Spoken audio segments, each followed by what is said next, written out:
More fallout from Trump's tariffs. Automaker Stellantis is temporarily halting production at some of its auto assembly plants. 900 workers are also being temporarily laid off as a result due to Trump's new levies. Workers are concerned the layoffs are just the beginning. I agree with the intent and what they're trying to do with the tariffs and bring jobs back. I just think the immediate effect right here, I mean, look, they just made the announcement yesterday afternoon.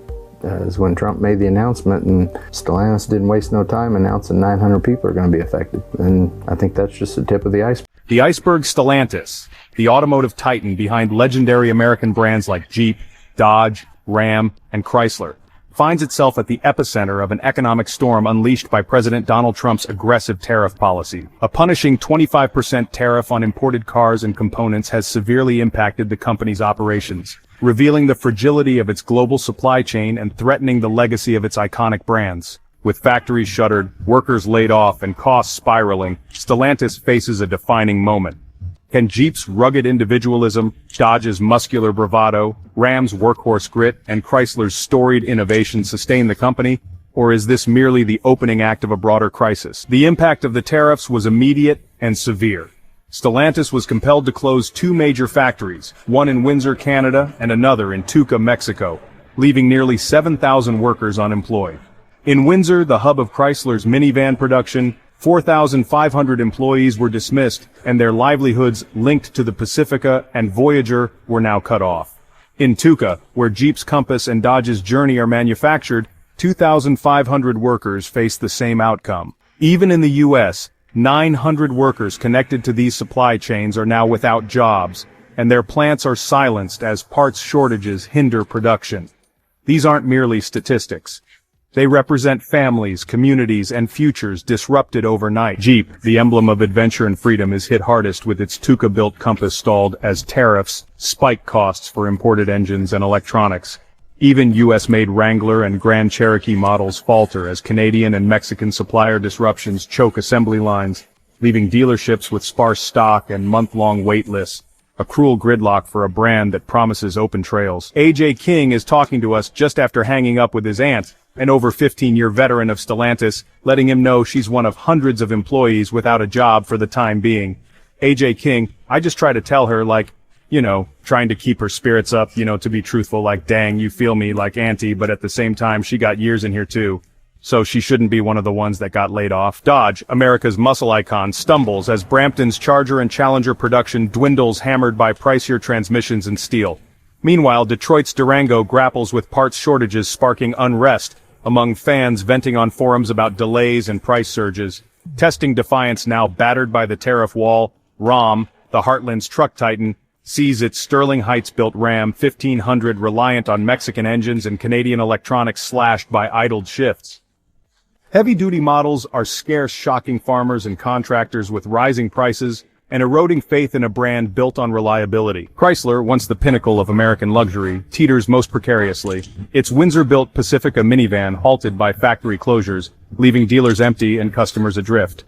While the 300 sedan's future dims amid soaring costs, threatening a heritage of innovation with obscurity if operations don't stabilize. Together, these brands confront a tariff-driven storm that tests their resilience and risks alienating the drivers who define them. The broader economic toll is staggering. Experts predict the U.S. auto industry could face a $107.7 billion surge in production costs, with Stellantis shouldering a disproportionate $41.9 billion alongside rivals, Ford and General Motors. For Stellantis, this translates to a grim reality. Every Jeep, Dodge, Ram, and Chrysler vehicle is becoming more expensive to build. Forecasts warn that car prices could jump by $2,000 to $4,000 per vehicle within a year, hitting consumers already stretched by inflation. Once an affordable entry point, a base model Jeep Compass could soon exceed $30,000. A Ram 1500, the workhorse of choice for millions, may surpass $50,000 for even basic trims. These aren't just price tags, they're barriers to ownership, alienating loyal customers and shrinking market share.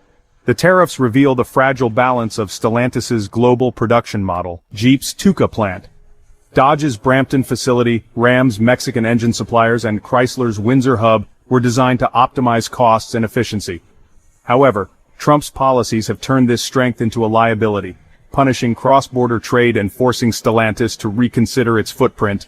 Moving production back to the US may sound patriotic, but it poses a logistical nightmare. Labor costs in the US are nearly double those in Mexico, and establishing new factories would take years and billions, resources that Stellantis can hardly afford as profits dwindle. The company is caught in a vice remain global and face tariffs, or go local and risk insolvency. Stellantis isn't standing still.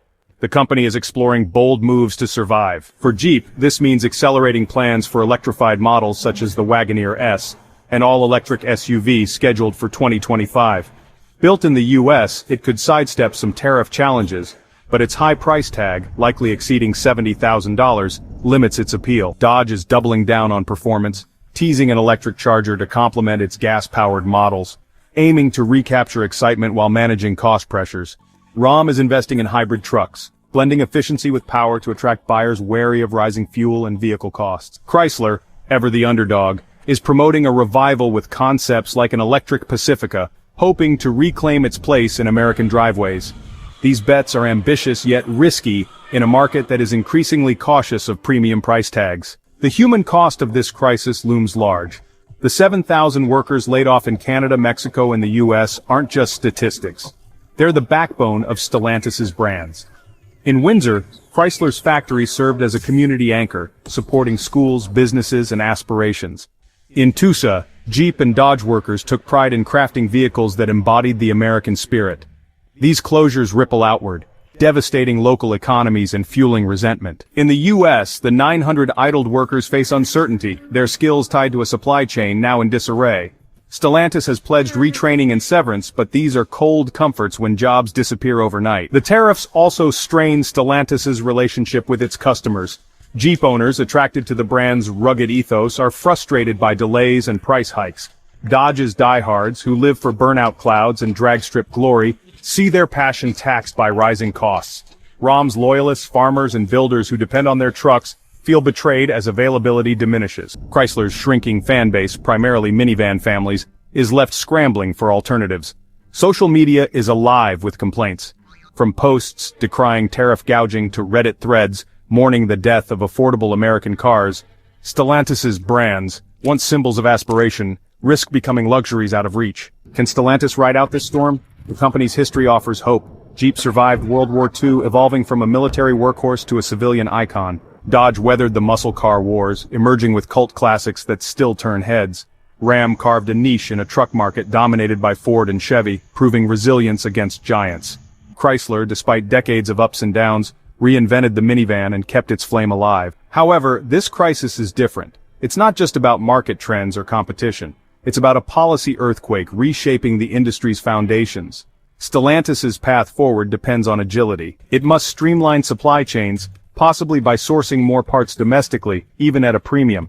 It needs to focus on innovation, advancing electric and hybrid models to attract eco-conscious buyers while maintaining the essence of its brands.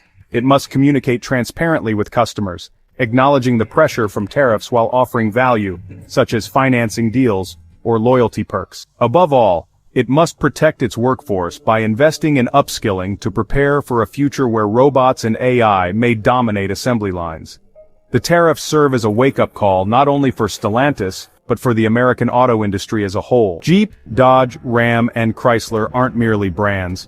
They're integral to the nation's identity, woven into road trips, drag races, construction sites, and family vacations. Losing them would be more than just an economic blow. It would represent a cultural tragedy. Stellantis stands at a crossroads. Adapt to a world where borders are increasingly less relevant, or cling to a waning model and risk collapse. For now, the tariff wheel turns. Jeep's trails grow rocky, Dodge's engines sputter, Ram's loads become heavier, and Chrysler's dreams flicker. However, these brands have persevered before. With grit and ingenuity, they may just outlast the storm.